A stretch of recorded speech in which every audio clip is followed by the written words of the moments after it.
Muted mic.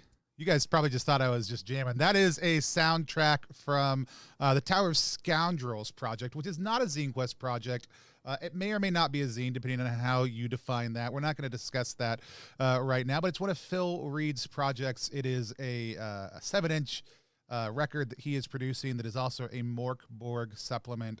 It is up. It is amazing. Go back it. I don't have a link for it right now. I guess I could just pull it up real quick. Hold on. Well, no, we'll do that at the end. We'll listen to some more of his music. I was just vibing. Hey, my name is Tony Vasinda. I'm at Tony Vasinda across all social media platforms, but we are at Plus One Exp, a weird little brand that multi-classes in tabletop game design, beard and skincare alchemy, and the Bardic College of Content Creation. You can find everything we do at Plus One Exp across all social media platforms. You can find us on YouTube, this content later on, as well as the actual play review, preview, and interview videos we do. We are doing a series all month long called Zinequesting. It was a couple produced videos at the very beginning, but most days of the month I will be sitting down at around 3 p.m. as close as I can given my personal schedule, and just looking at 8 to 12 games that I am excited about, that I want to back. Hey, Drifter Atlas.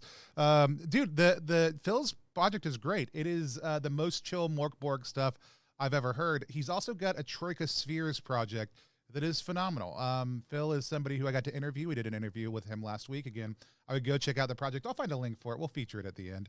But we're just going to look at some projects today. I do have 1, 2, 3, 4, 5, 6, 7, 8, 9, 10 projects ready to go. So I have space for 1 or 2 more.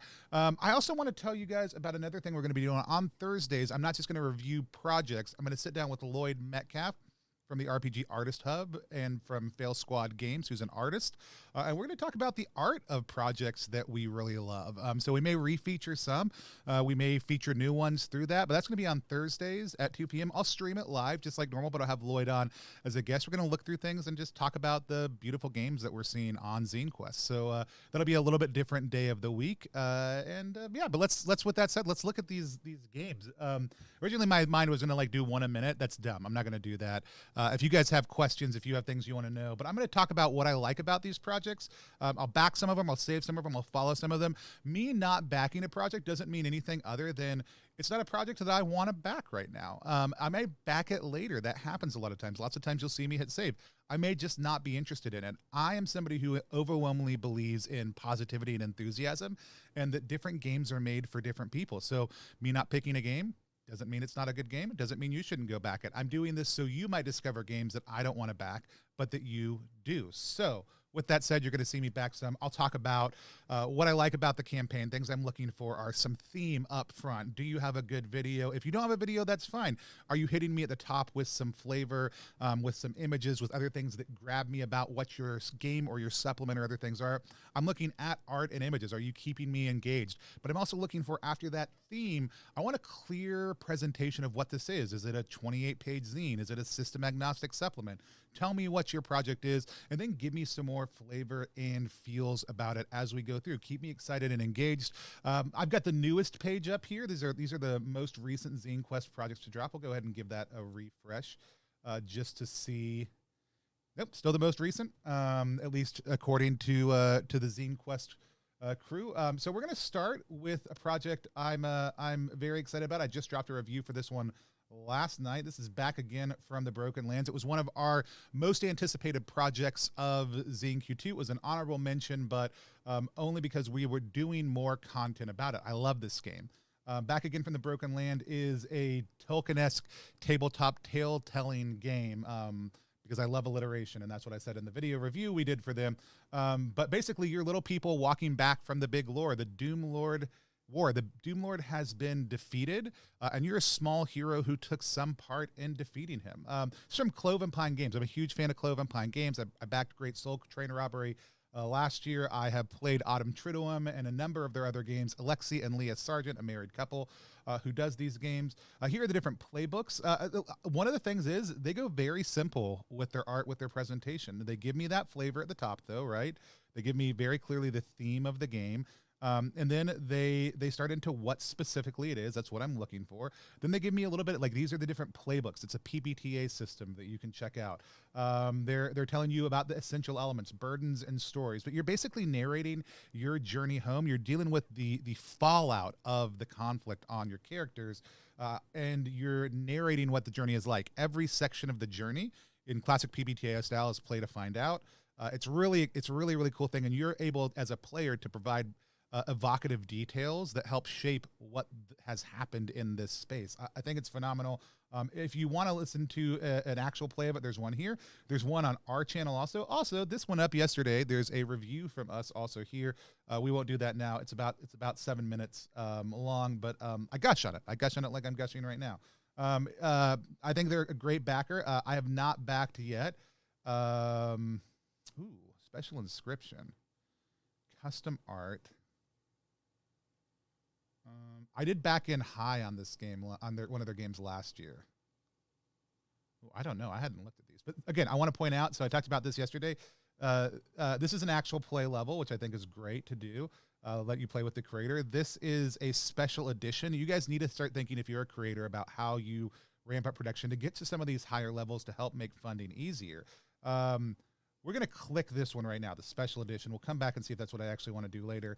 It's their second game created. They're part of the community, back 38, $800 goal, $3,000 into it. They're unlocking stretch goals right now.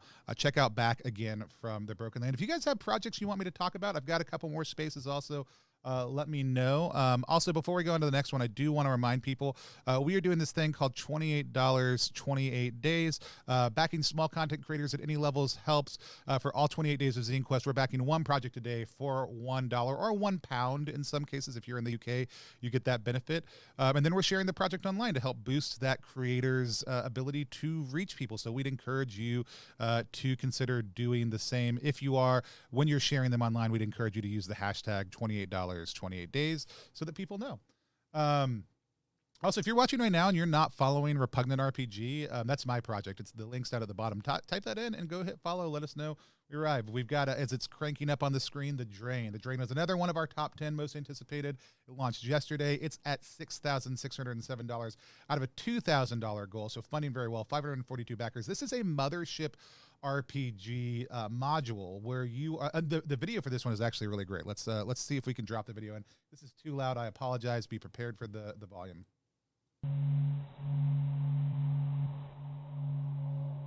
Slide the audio down a little bit. It's a little bit bizarre, but I want you guys to give you guys a feel. It's a very cool game.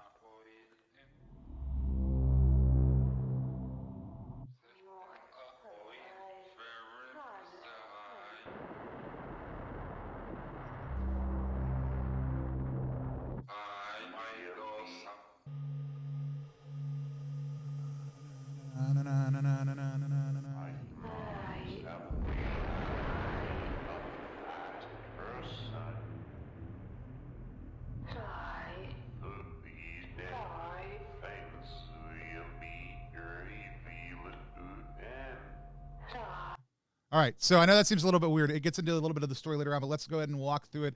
This is a level 0 funnel adventure for Mothership. And as I said in my review for this one, I would have never thought about taking the funnel adventure idea and putting it into Mothership, because typically funnel adventures are DCC kind of concept, or you're taking a lot of characters and you're throwing them into something, and a lot of them are going to die, and whoever's left, that's who you're playing. It's usually used in fantasy. It absolutely is a genius stroke to add it to Mothership. But look at this art. Look at this art. This is another one I'm having a hard time deciding about what level I'm going to back at. I'll tell you why in a second. It's beautifully designed. Ian's done some phenomenal work. Ian is also very smart about how to approach a project. His structure on this is very good. He's got the Moonbase Blues, which is a one-page of his funnel rules for Mothership that's available right now on DriveThruRPG. You can go check it out. This kind of proof of concept, I put my beta rules up for Beards and Beyond, and it got a lot of downloads during the campaign. It was just the 2 pages that were the core loop of my rules to let people know kind of what they were going to get into and what they could expect from the game. But he's also got this poster, which I am super attracted to because it's gorgeous. I think there's going to be some additional content on the back of it. It's just a really cool looking game. He's tearing up through stretch goals. So I am going to go ahead and click the funnel survivor level, but I don't know yet. I don't know. This is the one with the poster on it. I really want that. I've got to decide. Ian, if you are ever watching this later and you want to come back on and run on the channel, I would love to have you on. But anyways, that's the Drain Sci-Fi Mothership RPG. Let's keep on rolling. Again, if you've got one you guys want us to back, drop it in the chat. I've got room for 2 more today, hopefully, as long as I speed up a little bit because I'm going a little bit slower than yesterday. All right, this is just a Kickstarter page, so apparently I only had 9. So Dethroners. Dethroners is a divine tyrant, a battle of divine tyrant for control of the story in this standalone tabletop game and adventure and revolution. It's part of Zinequest. $500 goal, 3x that already. Here's what I love. This is a little bit of a sleeper. I hadn't heard about this one at all before Zinequest. But look, I mean, like, look at this art. Like, this is giving me, like, this is an immediate feel off the very top of this. I know what it's about. I know the theme. I get a little bit of flavor here also, right? And again, that clear pitch at the top, weird fantasy and shifting narrative control for 3 to 5 players. I love that. I love that people are starting to play with moving the GM around the table in different ways and control in different ways. This one looks very, very good. I also just love this art. How does it work? Players make the Divinity and Renegades through a speedy character creation process. Standard games begin with the Renegades having to rebelled and seize the first titles, each of which represents the authority over a particular aspect of the story. So you're each kind of a partial GM. You establish some challenges, you learn as you play. This looks super smart. They generate a map through play. I'm a sucker for this. All right, what are we backing at? Let's see. Print plus PDF, 2 print copies, 5 print copies. All right, the options are only extra print copies. We're going at this. We're going at the normal physical level. I think this looks great. This is Dethroners by somebody, by Phantom Mill Games. All right, here we go. Low Life. I know nothing about this game. Old school tunnel warfare zine. It was one of the more recent ones today. It looked good. I popped it up. I loved this image. I love this image. This image is what got me. Hey, Adam, how's it going? This image is what absolutely drew me into this one. It's just a bird skull with some feathers. It's this great slab font. I like the soft colors with the dark feel. Made me want to click on it. So Sam Sorensen's launching this one. Again, he's got it right here. Flavor at the top. Tell me. So it's tunnel warfare. We know. Here we go. It's a toolkit for old school RPGs about tunnel delving, trenches, and mines. Systems and consequences for caving, climbing, and tunneling. Hazards and challenges and encounters players can grapple with from down in the dark. A handful of monsters and beasties. Items to use in the tunnel. Tunnel tables for generating your own warrens and trench works from stats. Guidelines for modifying existing dungeons to be denser and tighter, full of flavor, aesthetic, and world building. Man, if you say world building, I get a little excited, and I don't know what I do with myself. Look at this, though. Even though, like, a lot of people are flexing out of the 1-color rule, we know that. I love the 2-color. I just think they should make it a 2-color process, like 2-color plus paper. I think would satisfy a whole lot of people, and I just love what it adds, that small color accent. I really think this is a lot of what we should be seeing at Zinequest. About 30 pages long. There'll be a plain text file also, which is great for accessibility. Oh man, I missed out on something. I could have gotten a jar full of bones. Guys, this is so much fun. We're gonna click on Cave Bat. We're gonna keep on going. Scrap Rats. All right, Scrap Rats. I have not checked out at all, but a good friend of ours, Zach Goins, has backed this one. Zach, are you watching right now? Let me know if you're watching right now. I love you, dude. Scrap Rats. Ooh. A crew just trying to get by in a rough galaxy, a level 0 system built around 5E OGL. Oh, I do remember watching this. It's just a lot of really evocative images and feel. It's short, though. That's it. That's it, but they're setting tone from the top, right? Again, great tone right here. We've got this this awesome kind of feel. We've got some GIFs going here. GIFs are a great page ad. So it's 5D D&D with a sci-fi twist, which I will we know from watching yesterday. If you did with us, that's a ding for me. Like, I don't play Dungeons and Dragons. Doesn't mean I don't like it. Doesn't mean I won't back it. Does mean I need something more. And so we've got a new anti-class 5e system. That's That's more. That's exciting for me. 5 new backgrounds, 5 playable species, techno babble tables. That's fun. New tiers, new items, other stuff like that. Oh, man, this has some good feels to it. Downloadable preview. I'm going to open that in a new tab. We'll come back and look at that in just a second. What's in the kit?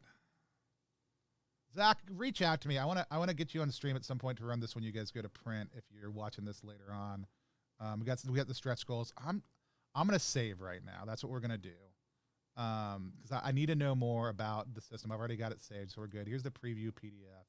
Give that a quick scroll. That's some good layout, solid design. All right, we're gonna go back to that scrap rats. Ooh, how am I doing? All right, 20 minutes. We got this. Okay, here's the go. So I didn't know this wasn't launching until yesterday. Somebody in the Brain Trust mentioned it to me. This is Bucket of Bolts. So if you've been following our coverage so far, you know that Artifact was the most successful, I would say, true zine of both the Zinequest so far. 2,500 backers, $40,000 taken in through Kickstarter. He's done a Mousehole Press, who's done it, did another one called Orbital recently. This is called Bucket of Bolts. I'm going to click the video, but I'm about to... I'm going to turn it down. I don't know what's going on. It's been... This is not at all on theme, but I'm loving it so far. I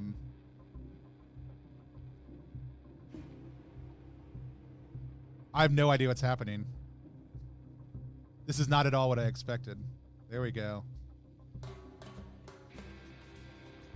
Have any of you guys backed this yet? Let me know if you've backed this already, or if you're thinking about backing it.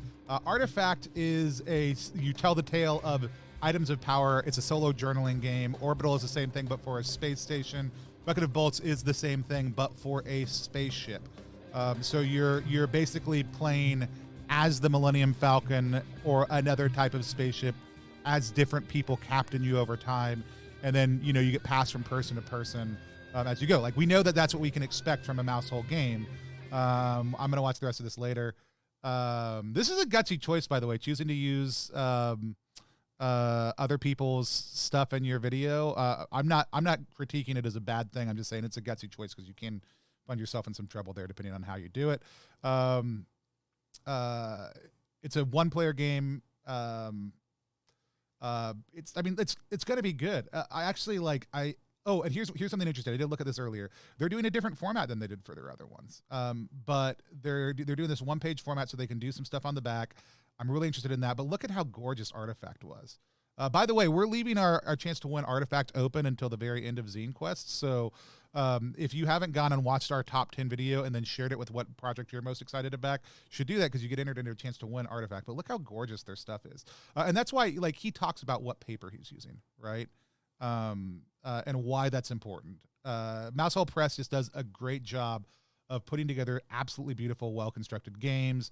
There's going to be community copies that are going to go up. He's got a solid timeline, tells you about Orbital, tells you about Artifact, right? Does a good job of building on what they've already got. Let's look at where they're at. They launched earlier today, right? So this is one of the newer projects on Zinequest right now. They're already at $10,000. Day one, right? Now, this comes from having 2 successful projects with huge amounts of backers. At this point, in all honesty, if you want to be the highest back game in Zinequest, which you shouldn't be, it shouldn't be a competition, but I do know that people look at numbers. Mousehole Press is the game to beat. Like, Artifact funds well. You should be watching these projects to find out what he's doing. And again, once you get those bigger numbers, it starts to cascade, and it makes it a lot easier to fund in the future because people get notified when you go live. They discover you more easily. You've got a good reputation, and Jack has fulfilled really, really well and is a really good, responsive individual on his Kickstarter projects. I mean, this is Bucket of Bolts. Go back it if you want to. Oh, I will be backing it. I'll figure out level in a second because they usually do some fun stuff. Thursday, if you liked Russian Dolls, the Netflix show, you got to check out Thursday. I love Eli, which I've only ever read, so I'm pretty sure it's Eli Seats. It says, so the opening hook is not again thought Yusuf as he looked up at the 2-ton lion statue careening toward him from the roof. I don't know if I can take another Thursday. Thursday is a tabletop role-playing game of time loops, drama, and learning from your mistakes. It's a game about finding out what's important in life as you fall off the fire escape for the 5th time and finally making that deep connection, but knowing it'll all be lost to the next reset. Discover your character's hidden backstory and unmet desires to help them reach their personal epiphany they need to escape from the fatal time loop and move on. It's Groundhog Day-esque, which, hey, I think is... Today is Groundhog. Wait, is it? I don't know. A bunch of people posted Groundhog Day stuff today. I think it may be. So smart launch time. It's called Thursday. It's like Russian Doll, Groundhog Day, Girl Who Leapt Through Time. You're playing through the same loop over and over again. Players will choose a playbook that provides a leaping off point to create a character that will help guide them through play. We've got the artist, the sellout, the misanthrope, the trendsetter. The responsibilities of the setting scenes, creating background characters, and managing the ever-repeating timelines are divided amongst the players. I love that. Everyone's the GM. I love this. Look at this design, though. Look at this cover, right? That's by Zor Eldry. It looks great. I'm super excited about this one. I want to play it. I want to back it. And you guys might notice I'm backing a lot right now. I will slow down as Zinequest goes on. Absolutely. You'll notice that. First timer, regular repeating, Thursday ZDF time technician. I do want to look at these. I'm going to click that level. We're going to come back to this once you're done. All right. Beastitchery. This project has been massively talked about on the Morkborg space. There's tons of great Morkborg stuff coming out right now, specifically for Zinequest. They didn't go with this one with the normal Morkborg colors. I don't care. I think it's great. I love this color combination. I think this palette is great. But it's like 400 different creatures and ways to create creatures for Morkborg. Interestingly, it could just be Michael, didn't choose to print. Like, it's just digital. It's just a digital concept. Please don't buy this. That's cool. They did a limited edition 25-pound level. We're going to back this. I don't know at what level yet. We're just going to click save for right now, but it's gorgeous. All kinds of goblins, all kinds of sharks. And in case you're wondering what the mechanic is, right? So look at each of these. The front half is one thing. The back half is another. And this gives you some of the stats, and this gives you other stats. And the concept is you take two of the pieces and you stick them together, and that gives you the name, what the creature is, and you stitch them together. I would love to see a collection of these actually stitched together. This is a Mork. It's a mosquito shark hybrid. I just think it's phenomenal. I think you could use it in anything. A Warsaw-based TTRPG player, independent designer, and content creator. I have a creating RPG adjacent stuff. Like I can remember, but only recently had the courage to start putting things out, specifically through the Morkborg community. They've got an itch page you can go follow.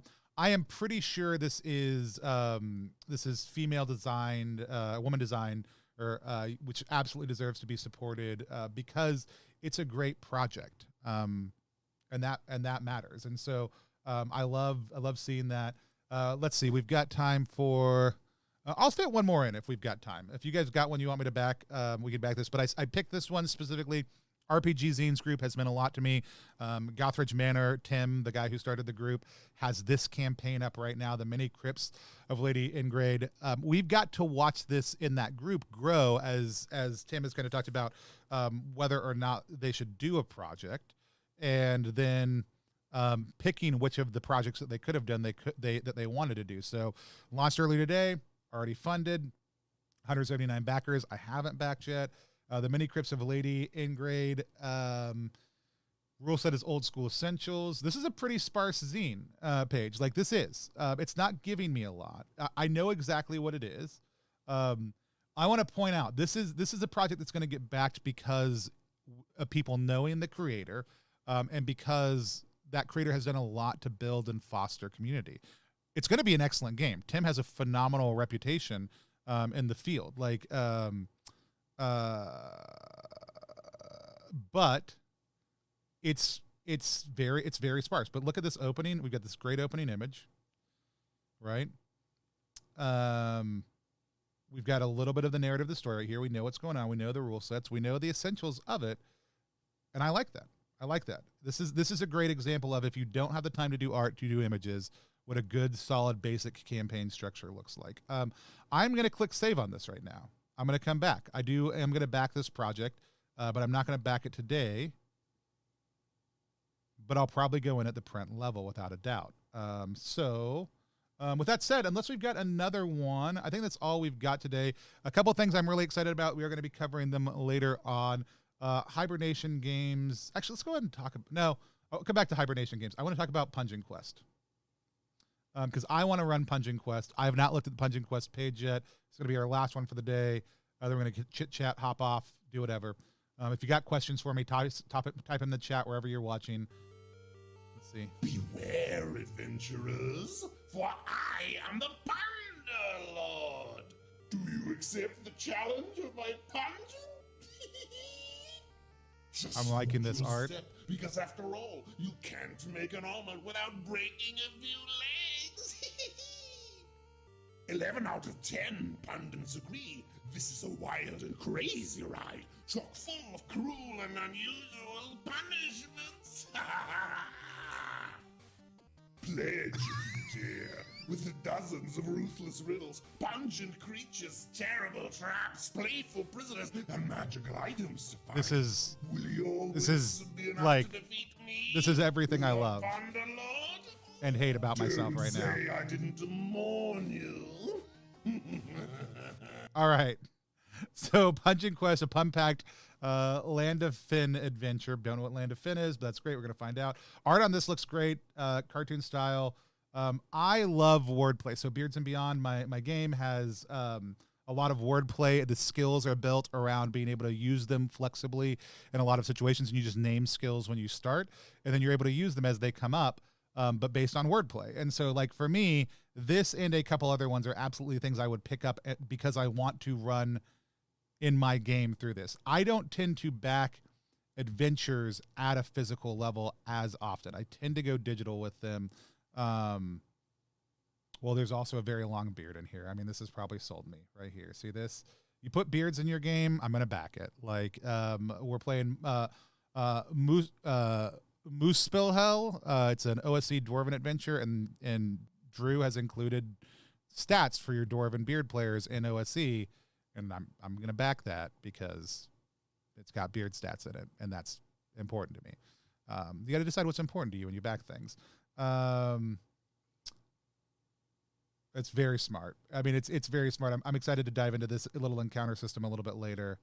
Let's see what they've got here. We've got Punderleen, Pungeoneer, Punderlord, with a Punderlord sketch, and then a Pungeon Keeper level. That's with a gaming session with the person. All right, cool.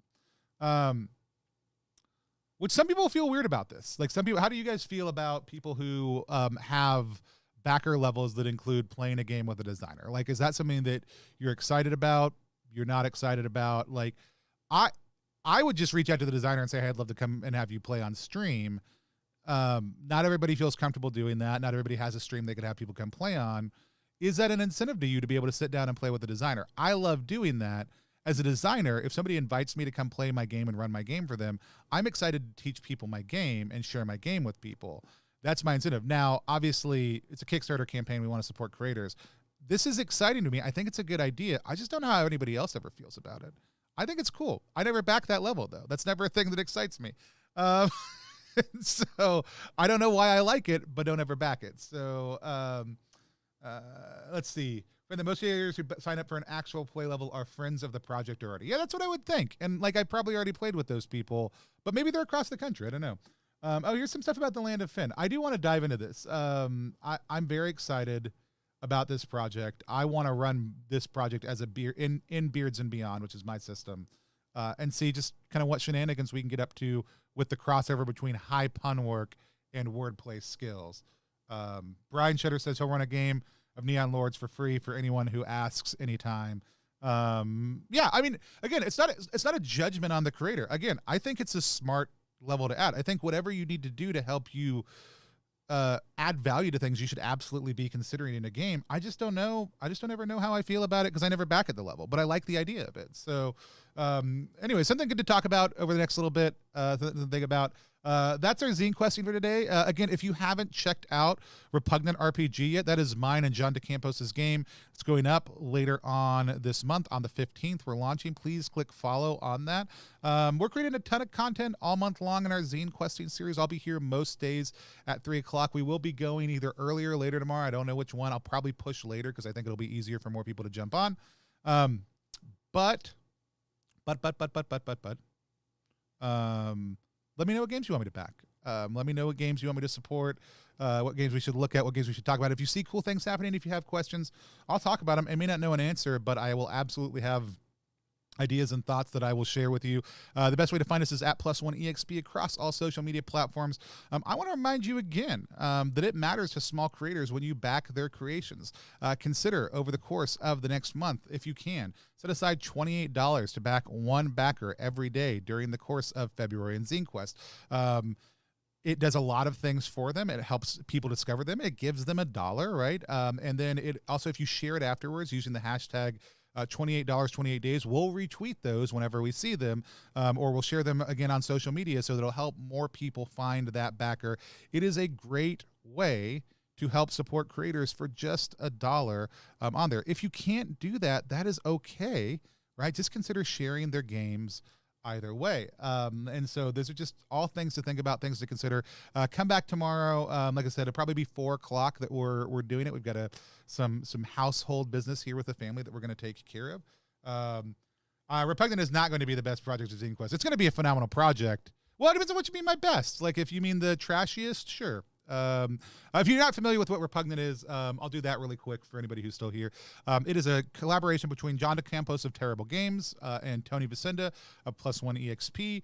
It is a game where you're playing as a dweller on the crust. Dwellers are one of 5 different races with 5 different mutations, but they are living in this trash heap of a world that has been completely taken over by garbage. Some parts of humanity left off into the stars. Will we ever see them again? Back the game to find out, because the answer is yes. Well, I guess I told you, but back it, find out how.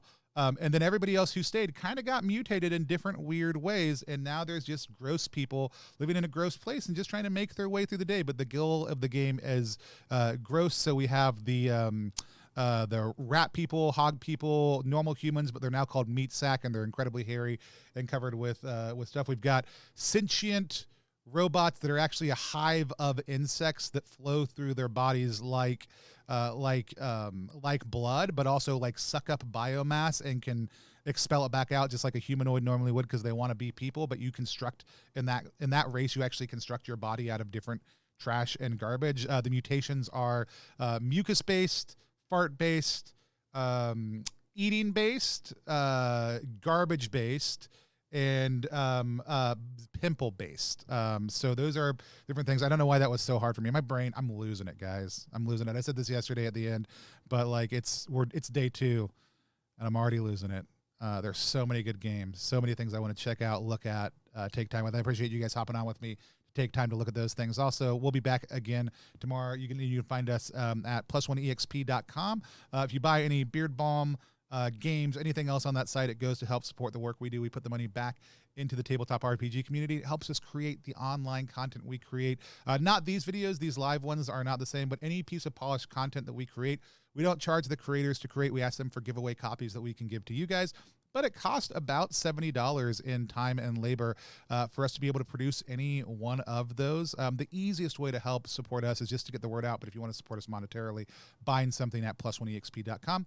The best way to do that. But with that said, we'll be back tomorrow, and remember, go out there and support some creators. My name's Tony Vasinda, and I'm zine questing, and then I'm gonna bop us out with some more Philip Reed's awesome music from his Tower of Scoundrels, also live right now. Also something I backed. I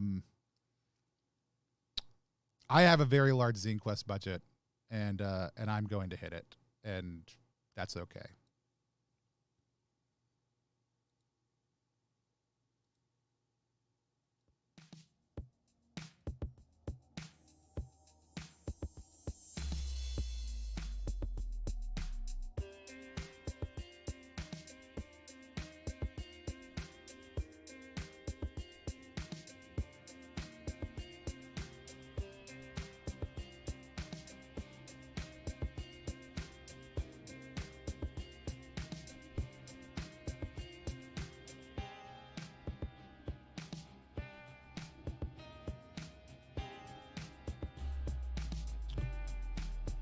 Okay, wait, I just remembered something.